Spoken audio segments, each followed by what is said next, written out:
Bonjour à toutes et à tous et bienvenue dans ce nouveau tutoriel Photoshop CC dans lequel aujourd'hui je vous invite à découvrir une petite technique qui permet de créer un fond d'affiche surréaliste à l'aide de l'outil Fluidité. Ce tutoriel est pensé pour les débutants ou les personnes un petit peu plus avancées et vous permet de découvrir de nombreuses fonctions du logiciel. Bien sûr l'outil Fluidité, mais aussi les calques dynamiques, les calques de réglage ou encore certaines options de sélection. Au cours de ce tutoriel, si vous avez des questions, sachez que je serai disponible pour vous aider. Et cela via la section entraide sur tuto.com ou les commentaires sur YouTube. Vous pouvez laisser un petit commentaire, ça fait toujours plaisir à lire et ça me montre que le tuto vous a plu ou non. Il faut savoir également qu'au cours de la vidéo, vous pouvez amener à penser que je parle un petit peu trop rapidement. Si c'est le cas, n'hésitez pas à ralentir le timing de la vidéo. Cela est possible en bas à droite de celle-ci, en cliquant sur la petite roue crantée et en choisissant vitesse de lecture 0,5. Ça réduit le timing et la vitesse de mon curseur de moitié. Et à l'inverse, si vous préférez aller plus vite et aller à l'essentiel, vous pouvez aussi accélérer le timing. Donc profitez-en et choisissez la lecture qui vous est le plus adaptée. J'espère que ce tutoriel vous plaira et vous permettra de découvrir de nouvelles options et de nouvelles fonctionnalités de Photoshop. Je vous en souhaite un bon visionnage et je vous dis à tout de suite. Attaquons donc la mise en place de notre petite affiche surréaliste à base d'outils Fluidité. Je vais commencer ici par venir chercher une photo en noir et blanc. Je fais un CTRL A et CTRL X et je viens la coller dans un document que j'avais précédemment créé qui est au format A4. Et je viens l'agrandir pour qu'il fasse toute l'image. Je fais un clic droit et je convertis en objet dynamique, ce qui me permet de pouvoir venir la remodifier en cas de besoin. Et je vais dans Filtre Fluidité. Alors ici, ça va être très simple. On va venir faire Alt et clic droit pour baisser la taille. Et on va juste venir, comme vous le voyez, venir donner ici un effet sur notre composition. On va mélanger un petit peu le tout pour vraiment avoir quelque chose qui soit abstrait. Donc, j'avais choisi cette image parce que j'avais de cette façon la possibilité de récupérer des parties un petit peu blanches et des parties qui soient un petit peu grisées pour avoir du relief dans la photo. Je n'agrandis pas trop le tout, je viens vraiment faire quelque chose d'un peu surréaliste qui part dans tous les sens. À vous d'essayer, de tester. Faites bien attention à ne pas laisser des bouts transparents en bas, sinon ça ne fonctionne moins bien. Donc vous voyez ici, je vais assez rapidement faire des petits effets surréalistes. Donc vous pouvez partir de n'importe quel type de photo, cela fonctionne. C'est à vous de voir suivant le rendu que vous voulez. Comme vous allez voir, le rendu n'est pas très compliqué à mettre en place. Il est juste un petit peu long parce qu'il faut que vous obteniez l'effet que vous souhaitez. Donc là vous voyez, je vais un petit peu plus loin sur le bas, comme ceci, et je mets un petit peu de blanc de tous les côtés, etc. etc. Vous pouvez même venir à tout moment réduire encore plus votre pression et votre taille pour avoir des traits qui soient un petit peu plus petits, des formes ondulées.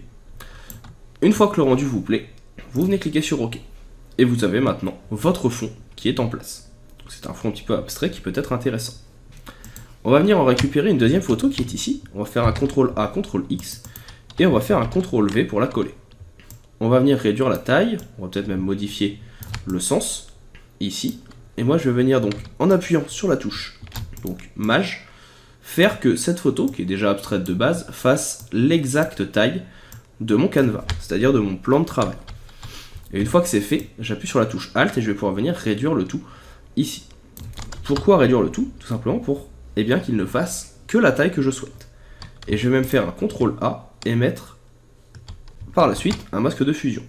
Mais d'abord, je vais faire un clic droit et convertir en objet dynamique pour pouvoir revenir en arrière en cas de besoin. Je refais donc un CTRL-clic sur mon élément et je mets mon masque. De cette façon, même si je viens déformer mon image, comme il y a le masque de fusion, elle ne bougera pas. Je viens ensuite donc soit double-cliquer sur mon calque et faire mon effet, soit venir tout de suite faire un filtre fluidité comme on a déjà vu.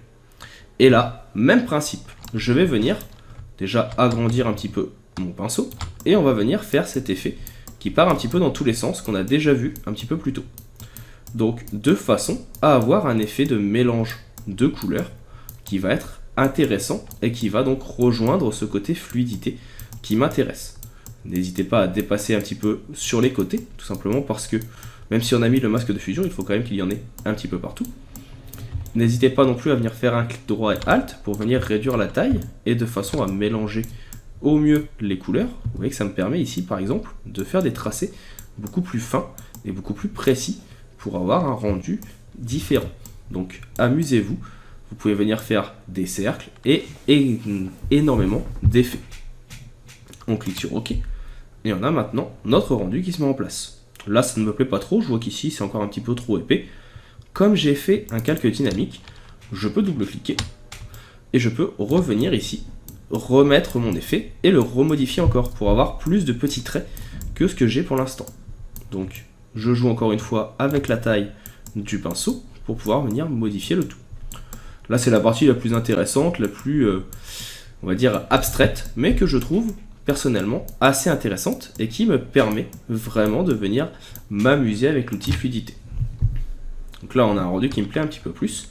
On va maintenant venir jouer avec des calques de réglage. Ici je vais faire un CTRL G pour grouper mon élément. Je vais l'appeler Color. Et je vais faire la même chose avec celui du dessous. Je vais faire un CTRL G et je vais l'appeler Black and White. Et ici on va pouvoir venir sur Black and White déjà dans un premier temps ajouter un calque de niveau. Ce calque de niveau, vous voyez qu'il apparaît uniquement au-dessus du calque fluidité noir et blanc. Il va permettre, dans le menu propriétés, de retoucher la luminosité, donc de pouvoir éclaircir certaines parties ou de pouvoir en assombrir. Le principe est le suivant. Ce qui se trouve à gauche, ici le côté noir, va permettre d'assombrir suivant les besoins. Le côté droit, lui, va permettre d'éclaircir, tandis qu'au centre, il va permettre de jouer sur les contrastes. Si vous voulez en savoir plus, ça pourra faire l'effet d'une vidéo. Pour l'instant, je ne rentre pas dans les détails. Je pourrai également venir jouer sur la vibrance. La vibrance, ça va permettre, donc normalement, de modifier la couleur ou la saturation. Sur celui-ci, on voit que ça ne fait rien. Mais par contre, ma vibrance, je vais venir ici la placer au-dessus de mon calque couleur. Et donc cette vibrance, on va pouvoir jouer ici sur la saturation pour désaturer un petit peu, et sur la vibrance pour rendre les couleurs un petit peu plus chatoyantes. Donc vous voyez que très rapidement, on peut avoir un effet assez intéressant. N'oubliez pas également de faire un petit CTRL S et d'enregistrer régulièrement. Depuis la version CC 2020, sachez que vous pouvez même enregistrer soit en ligne, soit sur votre ordinateur. Pour ma part, ici, je vais enregistrer sur mon ordinateur dans le dossier du tuto. Donc, gratuit, affiche fluidité, et je vais l'appeler test. Donc, on peut également, toujours ici, sur notre vibrance, appuyer sur la touche Alt et nous mettre entre les deux calques. Et ici, vous voyez que je viens appliquer celui-ci en dessous. De cette façon, il ne sera disponible que sur celui qui est à cet endroit. Et de la même façon, je vais pouvoir venir ici faire un teint de saturation que je vais appliquer soit avec la technique du Alt, soit en venant cliquer sur le bouton qui est ici, qui permet de faire que mon teint de saturation ne soit visible que sur le calque inférieur. Et là, on peut venir jouer sur la couleur de notre affiche, sur sa saturation et sa luminosité. Ça permet d'avoir donc une qualité, ou plutôt un choix de couleurs un peu plus important. Et je peux même venir choisir seulement certaines couleurs et pouvoir venir les accentuer. Là, je veux que ce qui est rose soit cliqué, je peux venir le modifier. Et ça me permet, comme vous le voyez en quelques instants, de venir modifier la colorimétrie de mon affiche. Autre petit effet qui peut être intéressant, en plus de ça, ça va être de créer un nouveau calque, ici, et de venir prendre mon outil, donc rectangle. Je vais venir ici faire un CTRL A, qui va me permettre, hop là, de tout sélectionner. Clic droit, et je vais faire transformer la sélection.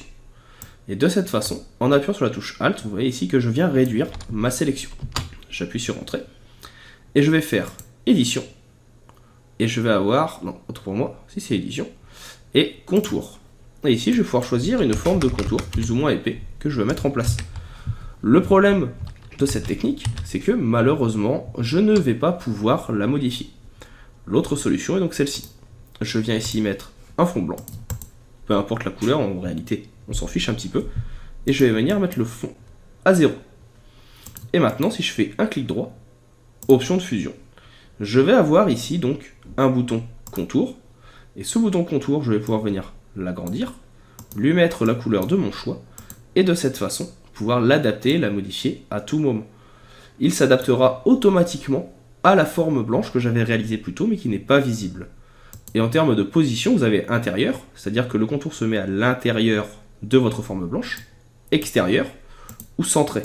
et moi c'est plutôt le centré qui m'intéresse. Et vous voyez que très rapidement, on peut donc venir créer une petite affiche surréaliste et très intéressante. Et vous pouvez en changer les couleurs à tout moment, en venant jouer sur la saturation. Vous pouvez venir en changer la vibrance, vous pouvez même venir changer la forme, tout simplement en venant recliquer sur fluidité et adapter suivant vos besoins. Donc voilà pour cette petite astuce, ce petit tutoriel que j'ai trouvé assez intéressant et que je voulais à tout prix vous montrer pour faire un fond texturé et d'affiches plutôt rigolo et plutôt sympa à mettre en place. Si jamais vous avez des questions, n'hésitez pas à me laisser un petit commentaire ou à partager la vidéo sur les réseaux sociaux si elle vous a plu. N'oubliez pas de vous abonner avec la petite cloche et également à cliquer dessus afin d'être tenu informé des différentes nouveautés et vidéos sur la chaîne. Pour ma part, il ne me reste plus qu'à vous dire à bientôt, à vous souhaiter une bonne continuation et de bonnes découvertes et apprentissages dans Photoshop. Hop hop, ne partez pas si vite. Vous avez aimé la vidéo, l'astuce que vous avez vue vous a plu et vous a permis de vous améliorer dans le logiciel que vous suivez, Photoshop, Illustrator, InDesign, Affinity Photo ou que sais-je encore. Vous souhaitez aller un petit peu plus loin dans la découverte de ces outils et comprendre au mieux leur fonctionnement, voire même vous personnaliser dans certains domaines, l'auto-entreprise, comment développer votre auto-entreprise par exemple avec Photoshop, comment vous améliorer si vous êtes développeur, comment l'utiliser la suite Adobe si vous êtes illustrateur ou que sais-je encore. Sachez que je propose également des vidéos sur tuto.com que vous pouvez retrouver avec le lien présent dans la description. Vous y retrouverez l'intégralité des vidéos gratuites du site, de la chaîne YouTube, mais également l'intégralité de mon catalogue de formations payantes.